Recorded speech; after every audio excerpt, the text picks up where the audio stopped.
Hey, well, good morning. I want to make sure that you know who we're talking to this morning. This is Isaac Witty. Would you give him a warm welcome from Springbrook? Thank you. How many of you were at the comedy night last night? Show of hands, raise your hand if you're shaking. Oh, good. Clap. Yeah, awesome. All right, so you know, Isaac, you're a funny guy. No doubt about that. Yeah, we laughed. What you may not know, though, is that Isaac, over his career of 2 decades, has done some incredible things. He was with David Letterman. I was on the David Letterman show. Yeah, and Conan O'Brien. Mm-hmm.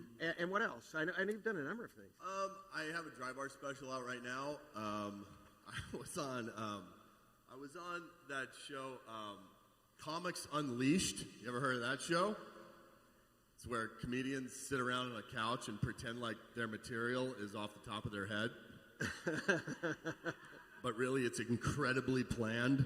I did that show with Byron Allen. I was on Comedy Central.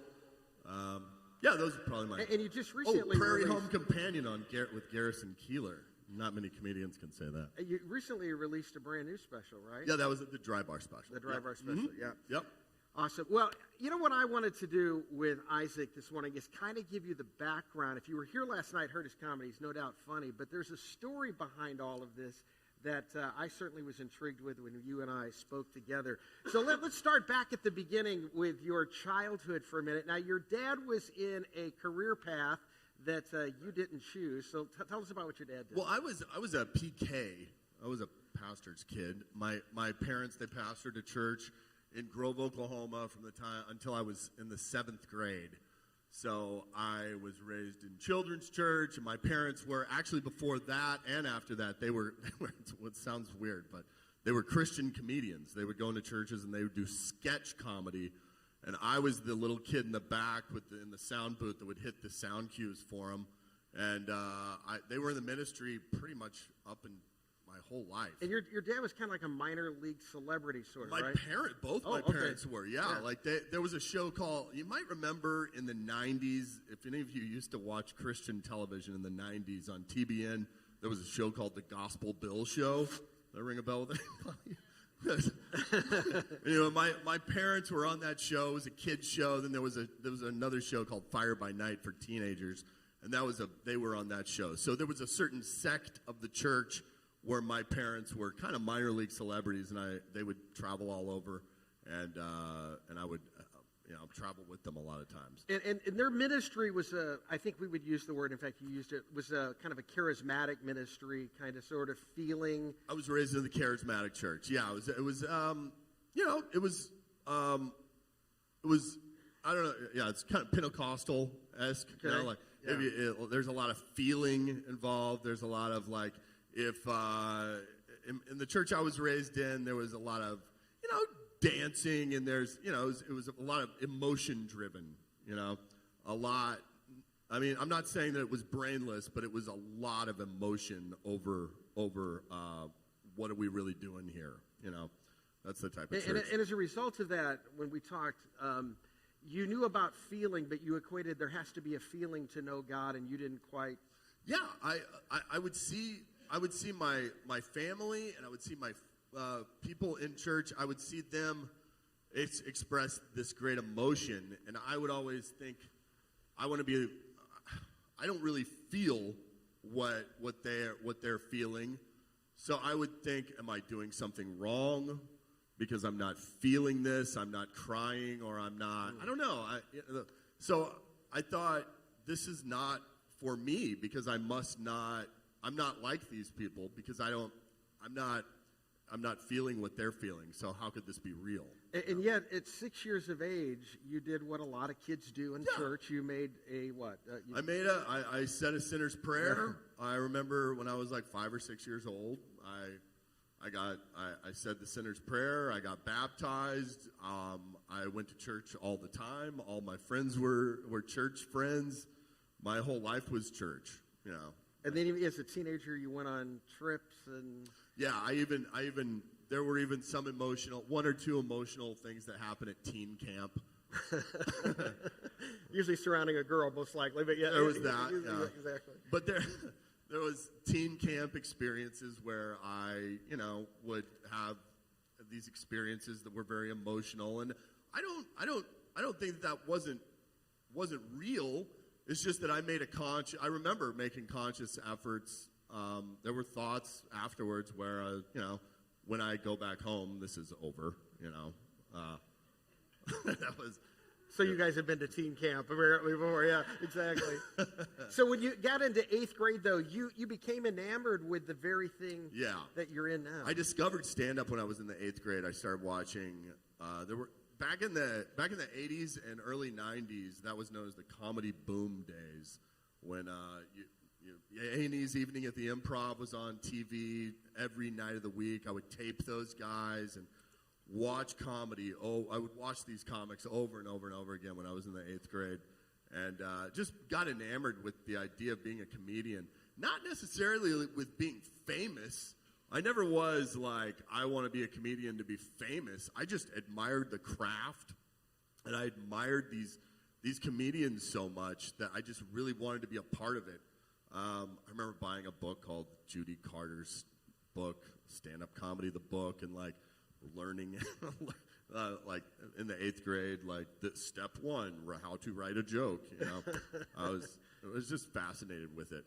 And when I was 20 years old, in Tulsa, where I lived, there a comedy club opened, and I went down to the open mic and I tried out for the open mics. Eventually became an audition for who would be the house MC of the club. And I, along with 3 other guys, were chosen to be house MCs of the Tulsa Comedy Club. In the comedy club world, they're 3-man shows. It's the opener does 15 minutes, the middle act does 30 minutes, and the headliner does 45 minutes, right? So from the beginning, there's always this, it's like high school in a way. Like when you're an opener, you're shooting to be a middle. When you're a middle, you shoot to be a headliner, So what was cool was a lot of the very people that as a little kid, as an adolescent, I was watching on TV, and I'd watched them over and over again. I was working with them suddenly. These were kind of my heroes. I admired them so much because, gosh, they were not church people, I thought that was, I was amazed that there were these people out there that didn't go to church, lived the way they want to live, and they didn't feel guilty about it. I remember thinking that was such an incredible thing. What freedom, it seemed as a 20-year-old kid, seeing the way these people lived. So, and I see. Let me just pause there for a second, because I think most of us can relate to this. There is, in some religious circles, this idea of guilt and shame that kind of overwhelms us, even as kids or students. Yeah. And it's kind of interesting that in that moment you felt a freedom from that, which is kind of a healthy thing, but it led down a different path. I'm kind of curious, too, when we were talking, one of your favorite stories is with Moses and the burning bush. Talk about that for a second, because it fits right here. Well, I just think, I think what's amazing, I love the story about Moses and the burning bush, was that when God came to Moses, he knew that Moses was just a guy, we look at Moses as this, he ended as what he ended up being, but when God went up to Moses, he was just a guy, and he said, I'm going to do all these things through you, and Moses was like, find somebody else. I'm not that. That doesn't sound like who I am at all. In fact, like halfway through the conversation, I love how Moses goes like, God, since we started talking here from the beginning of our conversation until now, I don't feel anything. Whatever thing you were going to do, I don't feel it. And so that's the amazing thing what God does. He takes regular people, and he loves to work with us, through us. And that's what I love about the story of Moses. Well, let me fast forward. So you're 3 years in stand-up in Tulsa. You moved to Minneapolis, right? I did. And you started something that would ultimately take you to a place you didn't want to go. Well, yeah. When I moved to Minneapolis from Tulsa, any remnant of my church life and my church friends and the morality that I tried to keep myself to, anything that I was holding on to, when I moved to Minneapolis, I left all that behind. That was, and I did it gladly, actually, because it was, like I was saying, it felt like freedom, really. I felt like I didn't have to hold myself to this standard. When I went out and started drinking, I didn't have to look over my shoulder to make sure that church friends weren't behind me. It was pretty great. And I mean, it felt great at the time. And things were going well as I was running from God. I started drinking. It was the type of club lifestyle that you would think. Yeah, and one of the things that I was impressed with, you said you never wanted to be famous. Right. But you wanted to be successful. I wanted to be successful in comedy. I wanted to be admired by my peers, that meant a lot to me back then. I wanted my friends to be impressed with what I did. And even though I was running from God for a while, it went great. That's when I got management. I got my first credit. I became a completely full-time working comedian, and I moved up to feature act, and then I moved up to headliner. And that was kind of this empty feeling, because in comedy at the time, like being that I didn't really care about being famous, I just ultimately wanted to be a successful comedian. I kind of reached this level where I was a headliner, and it was kind of empty. And in that circle, there's some expectations, right? I know that you took a trip to, I think it was El Paso, Texas. There was, yeah. Tell us about that. So I went to El Paso one time, and I made a decision one night when we decided, some of the staff from the club in El Paso, decided they were going to take us over the border to Mexico for the night, back when you could do that. Can't really do that anymore. But we went over there, and I remember being offered cocaine, and I remember thinking, well, we're in Mexico, and it just felt like this nothing decision that ultimately ended up turning into this 15-year love affair with cocaine that started so. It felt like a nothing decision, just something I would give it a try. But I just, over the next 15 years, I would become more and more of a slave to cocaine. And it just went, things didn't immediately go downhill in comedy, but I started to gain a reputation as someone who partied a lot. And inside, I was it just hurt so much, because that was really the only thing I enjoyed. I looked at shows as, what are we going to do after the show? And then cocaine got so out of hand that I eventually my nose started blowing out. Like I would have these nights where my nose would just bleed, and I would keep doing it anyway. And that's kind of when I discovered Adderall. And Adderall took me down a really, really bad path as well.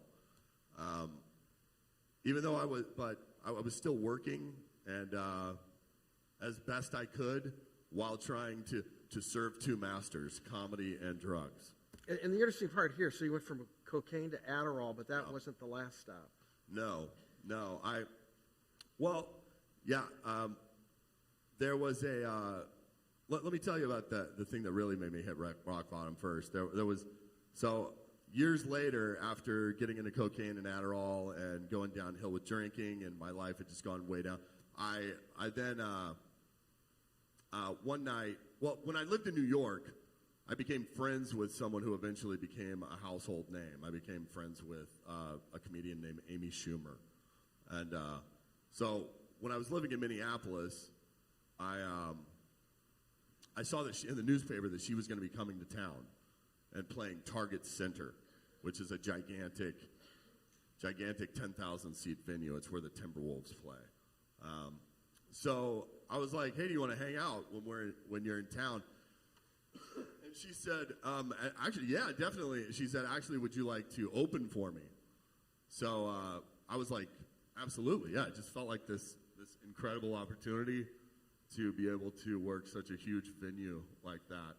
And I had opened for big names before. I had opened for Jim Gaffigan at big theaters, and it had been really great. And I kind of thought it would be like that.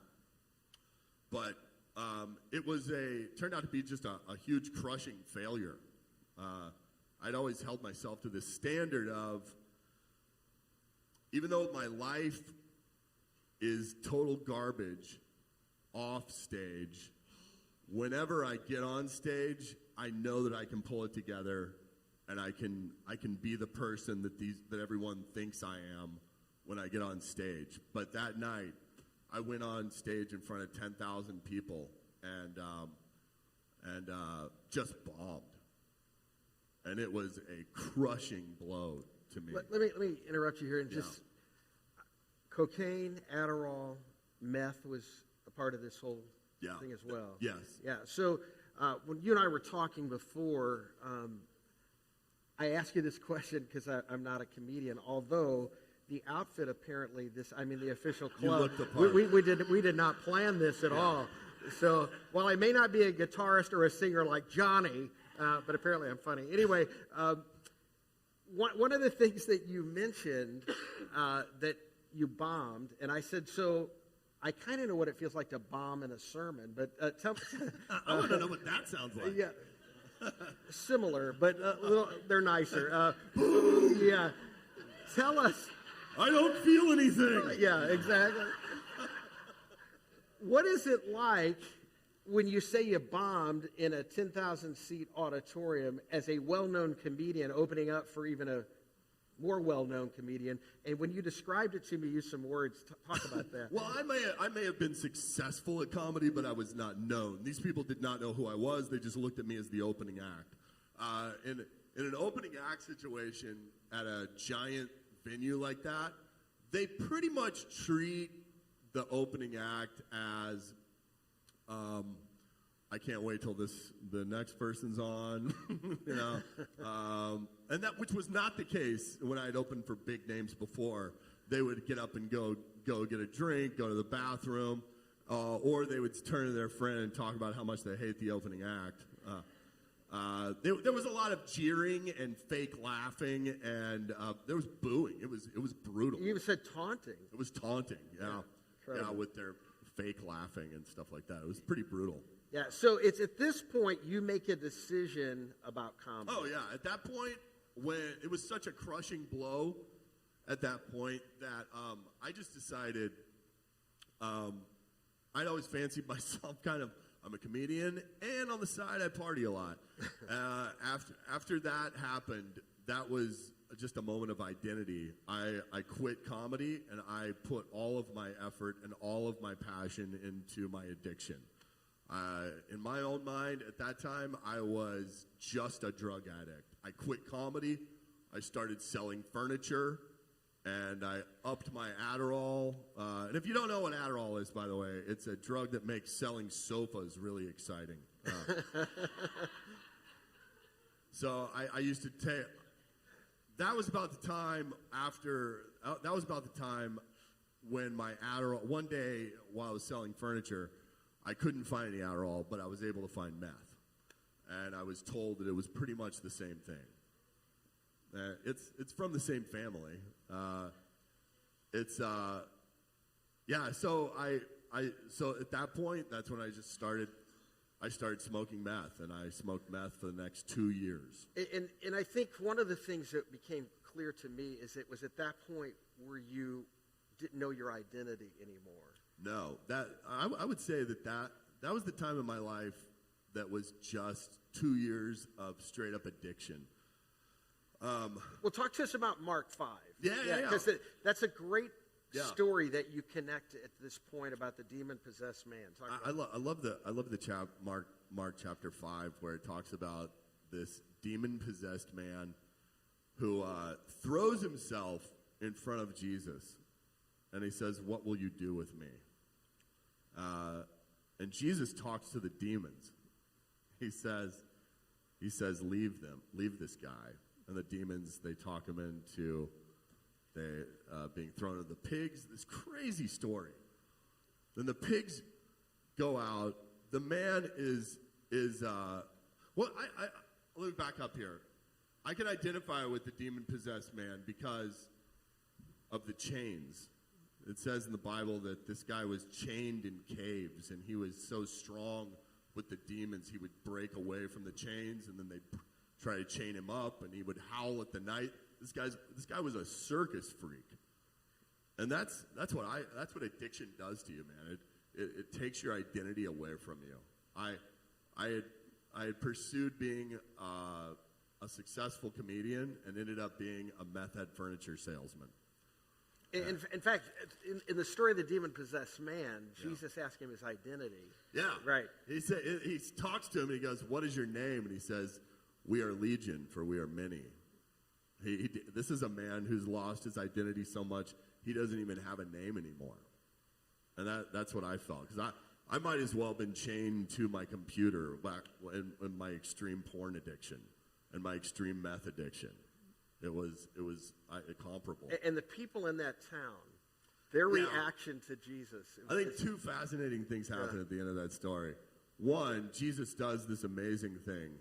This guy, this freak that they had chained up, Jesus delivers him of all these demons, and all these pigs go down, they die, and all this stuff happens. And and those people's reaction is, "Can you leave?"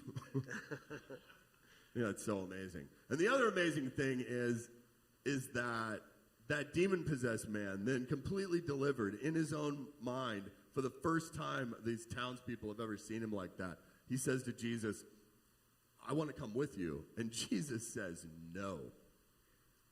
That's shocking too. And what does Jesus say he wants him to do? Jesus creates this evangelist, pretty much. He makes this formerly demon-possessed man into a very unconventional evangelist. He says, "Go and tell people your story." And I feel like that is I just feel the Great Commission so much in that. Like so many times, like I think we as Christians, we go like, that's for preachers to do. That's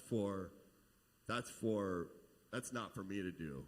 That's not for me to share the gospel, because that's not me. I'm not well spoken like Moses thought he wasn't.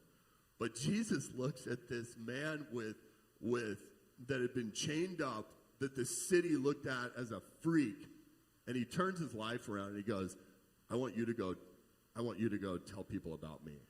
And I think that's what I feel, this burning desire to go tell my story.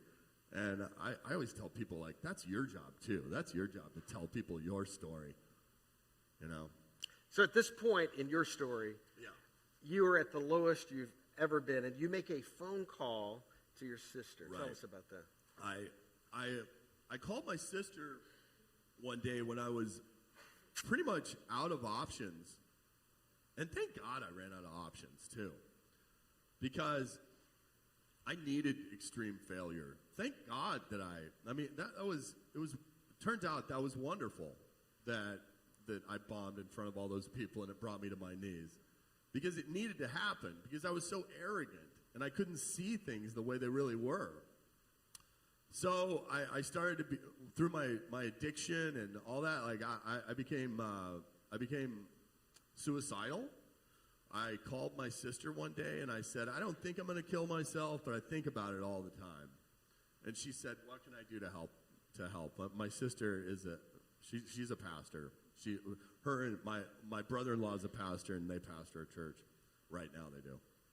But she didn't judge me or tell me shame on you. She just, she met me where I was at. And she said, "How can I help?" And I said at the time I said, here's what I need. I need antidepressants and I need therapy. And I said, I don't want to hear anything about God. And she was even willing to meet me there. So she said, come to Tulsa and we'll set you up with those things. So I went to a therapist that was willing to not, a Christian therapist that was willing to not talk about God with me. And when you went to the therapist, tell him what you were doing. Oh, I was on pot edibles when I went to the therapist. Like I just needed to be numbed. I just could not look at life with clear vision. I couldn't do it. Like I needed to be numbed so bad. But you continued, and you get to this third visit. Yeah, the first two visits I didn't even tell him, and on the third visit, if you've ever been in therapy, sometimes they'll do this tactic where they just don't ask you anything, and then there's long amounts of silence. And then after a long bout of silence one time, I was like, I've been smoking meth for the last 2 years. And so he then said, well, because we had agreed on 2 weeks of therapy, and like that should fix us up. So he goes, well, if that's the case, I think what we need to go 3 months. And we need to really find the core problem here. And when he told me that, it really made me mad because I knew how much money that was going to cost my sister and brother-in-law. So then you made a phone call to your mom, I think, at this point. I went and I had an argument with my mom. My mom was like, I think you should take him up on the offer. And I said, no way, because I knew how much money that would cost. And so I stormed off. And I went off to a parking lot all by myself, and I was smoking weed. And I decided to go somewhere. In my anger, I was like, no way am I gonna do it. But then I did. I came to a moment where I was like, I do think I don't have any choice. And thank God I didn't have another choice. I decided I was going to take him up on the offer. And there was a bit of a heart change. There had to have been I think my heart was a little open. And it was kind of like the stage was set because I was willing to accept help. Something was playing on the radio that day in your car. Yeah, tell us. I was in the car, and there was a top of the hour news story, and it was something about kids being hurt. I don't know exactly what the story was, but it was something that really moved me. It made me really angry. So I said, I guess it was a prayer. I said to God, how the F could you let that happen? And I was furious.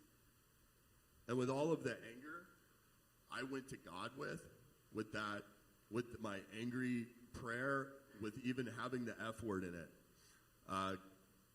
All the anger I went to him with, all I felt in return was peace and love, forgiveness, and an invitation.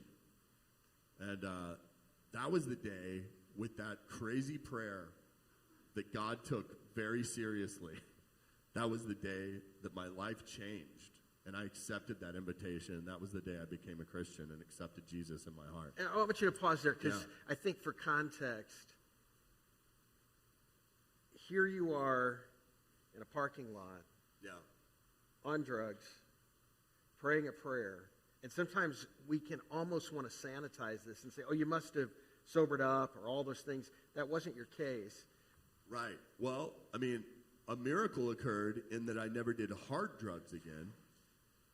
I never smoked meth. I never did cocaine, never did Adderall again. But I felt God had changed my heart. And I felt like God offered me this redemption of like, you can stop it all right now. But I was like, at the time, I was like, I'm going to keep drinking and taking edibles, but everything else I'm done with. And you had some other inner work, right? This anger, right, to deal with. Anger towards church. I was super weirded out by praise and worship, and I was super weirded out by the Bible. And I was not willing to. I started going to church immediately, but I would always show up after praise and worship because I didn't understand that. I felt weird about that. In fact, you kind of resented the Bible. I did. I thought the Bible was boring. I thought, because I was raised in church, I was under the impression that I knew all that stuff because I knew all the Bible stories. You binged on something, though, at that point. Oh, man. One thing I did link onto, and I'm so happy that there's a preacher named Tim Keller that, man, that guy, I mean, that guy's ministry just affected me so much because I was not willing to read the Bible because I had so much resentment, but I would binge on like 5 Tim Keller sermons a day. And I noticed a common theme in these Tim Keller sermons. He would always talk about the Bible, this book that I had so much resentment towards. So after about a year and 3 months, I was still drinking, but I quit doing uppers. So when the pandemic hit, I had put on about 50 pounds. So I had decided, like, you know what? I'm going to start dieting, and I'm going to start exercising. I'm going to quit drinking. I said I'm going to take a break from drinking, and I'm going to make a conscious effort to read one chapter of the Bible a day. With hold my nose and give it a try, you know? Well, one chapter a day turned into 2, which turned into half an hour a day. And it turned into sometimes 2 hours a day. It's like, and I was like, the words were just jumping off the page. I couldn't believe it that God had just changed my heart towards this book that I had so much resentment for. I was able to, the break from drinking turned into quitting drinking. I've now been completely sober since, I believe, April of 2020. Yeah. That's a miracle. It's a miracle. Well, let me fast forward your story just a second. So tell them what you're doing now. This is interesting. Well, it was about 6 months ago, I started seminary. I'm studying the Bible now. I just have such a love for the Bible. Like I always tell people, those who think that you know the Bible, you don't. If you're not actively reading it all the time, I promise you it's the most interesting book you'll ever read. It will change your life. It's a living book. I just love it so much, and it's changed my life. It was about 2 years ago, I met a girl, and this guy got married. I got married this past February. My life has just been transformed. A 48-year-old newlywed. I'm a 48-year-old newlywed, yeah. All right, so you go to seminary. There's another thing you do. We know the comedy part, but what's the other part? I'm a school bus driver. I'm a comedian, school bus driver, and a comedian. A comedian, school bus driver, seminary goer, you know. So it's just exciting. Like living your life for God, it's an adventure. And had you shown me where I'd be at even 2 years ago, I would have been like, no way could I do that. Like, no way could I lead Sunday school at my church. But I am, because I'm transformed, and God isn't done now. There's more to be done. It's a lifelong adventure. For those in this room and those watching on live stream, you said 2 things to me, and I want to close with these that so impacted me in our conversation. The first thing you said was, God doesn't need a pretty prayer. Right. Yeah. That's something that I think a lot of people, what I certainly thought was that I needed to get right, and then I could go be with God. But God wants you the way you are right now, but he doesn't want you to stay where you are right now. He loves you too much to keep you where you're at. God did not need a pretty prayer from me. I couldn't even pray without cussing. God didn't need a pretty prayer. He accepted my rough draft. He accepted my raw emotions the way I was right then. He can handle it. And that's the God we serve. Yeah. Isaac, thank you for sharing your story. Would you just join with me and thank you? Yeah, let me pray. Yep. Can we pray together? Father, I just thank you so much for the incredible amount of grace and mercy you have for all of us. And Father, our stories may not be exactly like Isaac's story, but Father, all of us in this room and all of us watching have a story. And there's parts of it that we're embarrassed by, and parts of it where we, like Isaac, maybe felt totally worthless and like there's no reason to live anymore. Father, there's been failure in our lives in places that if they ever became public, it would be so embarrassing. And yet, Father, you take those rough edges and those broken pieces, and you take us right where we are, including a prayer that is awkward, a prayer that's not sanitized, and that, Father, right here in this room or on live stream, that in our brokenness you hear us. And not only do you hear us, you provide grace and mercy and hope in our life through the person of Jesus Christ. Father, I thank you for the life of Isaac Witty. I thank you that the man that he was way back in his 20s and 30s, even his early 40s, Father, that you were working all of this together for his good. All the mistakes, all the stuff, Father, you had not forgotten him. And Father, for us here in this room and those joining on live stream, you haven't forgotten us either. That we don't have to pray a pretty prayer. That our rough draft that we say to you is enough. And because of what Jesus does and what he did on the cross, and by coming out of an empty tomb, we have hope eternal. So, Father, we pray today that Isaac's words to us, his story, will cause those of us who don't yet know you to take one more step to discovering that you're not mad at us, you're not looking to condemn us, you're not looking to beat us up or to heap guilt on us.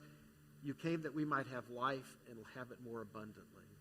And Father, for those of us who do know you, not because of anything we've done, but because we've surrendered to you, that Father, today we would walk in this brand new year in a new way. That when we meet people, instead of judging them and looking past them or looking down on them, that Father, we would be the heart and the mind and the feet and the hands of Jesus Christ to those folks. Father, thanks for showing up today. Thanks for speaking to us. It's in Jesus' name I pray. Amen. Thank you. Thank you. Have a seat down there. Yeah, you can do that. Thank you.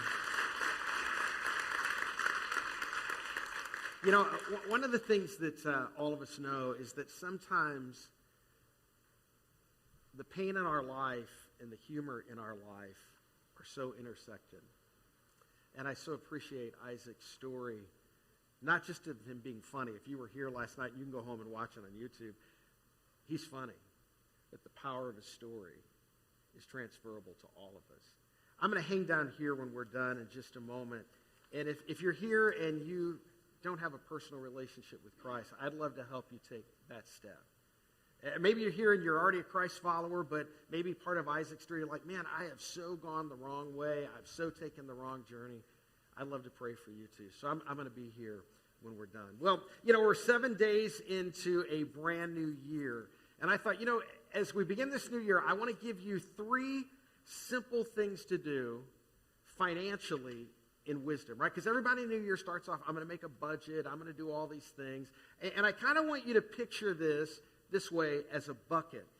And so I want to give you 3 buckets just to think about. The first one is a spending bucket. Now, I don't know about you. I like this one. All right, spending money is fun. But there's the second bucket, and that's the saving bucket. And here's what happens. Many of us love spending so much, there's not much left for the saving bucket. And saving is good, but sometimes we don't fill that bucket. And then the third bucket is the giving bucket. And most of us like that plan. I mean, every time I talk about giving at the end of a service, like, yeah, man, I want to be a great giver. I want to be generous. But spending is so much more fun. And the big takeaway for all of us is, how does God really look and view our resources? Because here's the deal. If we want to be ultimately fulfilled in our spending and saving, we must be generous in our giving. Spending is kind of like eating. Once you spend it, it's gone. And think about it. I don't want to live my life spent. So God's advice is pretty simple. And here it is. Give first, save second, and spend third. And think about it this way. When you give, you never lose money. You're investing it in changing people's lives through the mission and vision of Springbrook, and that's living a fulfilled life. So I want you to think about this next statement as you leave. Are you living spent, or are you living fulfilled? Choice is yours. There's boxes on the walls as you leave where you can give back. There's a giving kiosk in the lobby where you can slide a card. I've said this all last year. Let me say it in the new year. If you're using a card to give and you're putting it on a card and you're not paying off the balance, you're going in debt and paying interest, we don't want you to give that way. You can also give at our website or our mobile app. And when you start the new year off by realizing that part of what God's created us to be is to be generous, life changes its perspective. Hey, thanks for being here today. Thanks for listening to Isaac's story. Have a great rest of your day. We'll see you next Sunday.